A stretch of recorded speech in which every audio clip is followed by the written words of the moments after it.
प्रधानमंत्री नरेंद्र मोदी ने फिर से वही किया जिसके लिए वह जाने जाते हैं। भौचक करने वाले मास्टर स्ट्रोक रामनाथ कोविंद को भाजपा और राजग का राष्ट्रपति उम्मीदवार बनाकर जहां विपक्षी कुंबे में दरार डाल दी है, वहीं भाजपा और संघ की विचारधारा और रणनीति को धार भी दे दिया। चुनाव राष्ट्रपति का भले ही हो, निशाना लोकसभा चुनाव पर भी है। एक ही झटके में यह भी सुनिश्चित करने की कोशिश हुई कि पूरे देश में दलित वर्ग का रुझान भाजपा के पक्ष में रहे और सबसे बड़े राज्य उत्तर प्रदेश का नेतृत्व केवल भाजपा करे। देश के इतिहास में यह पहली बार होगा कि राष्ट्रपति और प्रधानमंत्री जैसे दो सर्वोच्च पद पर दक्षिणपंथी विचारधारा के व्यक्ति आसीन होंगे। मोदी ने यह स्पष्ट कर दिया कि वह किसी दबाव में आए बिना वह करेंगे जो विश्व की सबसे बड़ी पार्टी बन चुकी भाजपा के कार्यकर्ताओं के दिल में है, यानी राष्ट्रपति भी भाजपा का हो। वहीं देश को 7 प्रधानमंत्री दे चुके उत्तर प्रदेश से पहली बार कोई फुल टाइम राष्ट्रपति होगा। इससे पहले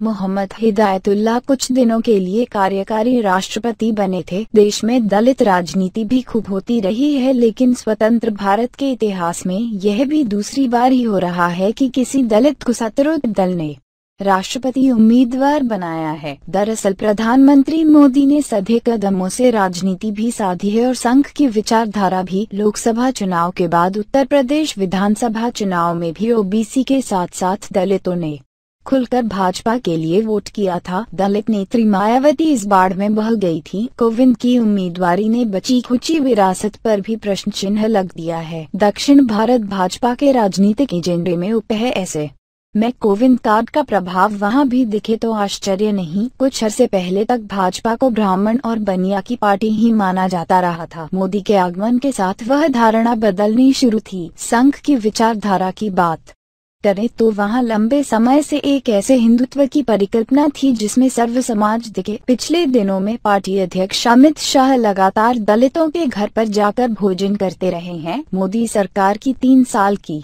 उपलब्धियों के प्रचार प्रसार में जुटे मंत्रियों व नेताओं को इसके प्रति सतर्क किया गया था। संघ की यह सोच कितनी पुरानी है, इसका अंदाजा इससे लगाया कि जा सकता है कि वह नेता अशोक सिंघल ने डोम राजा के घर पर भी जाकर भोजन की परंपरा डाली थी। मोदी ने देश के सर्वोच्च पद पर एक दलित को बिठाने की कवायद कर उस लंबी कोशिश को अंजाम तक पहुंचा दिया है। पिछले कुछ दिनों से विपक्षी दलों की ओर से यह सवाल लगातार उठ रहा था कि जब तक सरकार कोई नाम लेकर नहीं आती है तब तक इस विषय पर चर्चा करने का कोई औचित्य नहीं है। घोषणा हुई तो विपक्षी दलों के पास तत्काल कोई शब्द नहीं था। अब सिर्फ यह कहकर बचने की कोशिश हो रही है कि हमें पूर्व सूचना नहीं दी गई, केवल जानकारी दी गई। वैसे राष्ट्रपति उम्मीदवार किसी दलित समाज से होगा, इस बात का सूत्रपात उसी दिन हो गया था जब हाल ही में बिहार के मुख्यमंत्री नीतीश कुमार ने प्रधानमंत्री से मुलाकात की थी। माना जा रहा है कि नाम न सही लेकिन संकेत उसी दिन दिया जा चुका था। अब मंशा पर सवाल खड़ा, विपक्षी दल भले ही कोई उम्मीदवार उतार ले,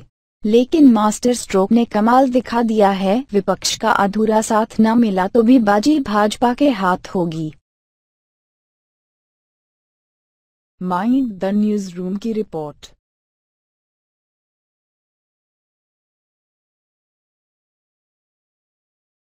उम्मीद है आपको हमारा यह वीडियो पसंद आया होगा। इस वीडियो को लाइक और शेयर जरूर करें और हाँ, सबसे जरूरी बात, हमारे YouTube चैनल को सब्सक्राइब करना ना भूलें। नीचे लाल रंग के सब्सक्राइब बटन को अभी दबाएं और हमारा चैनल सब्सक्राइब करें। धन्यवाद।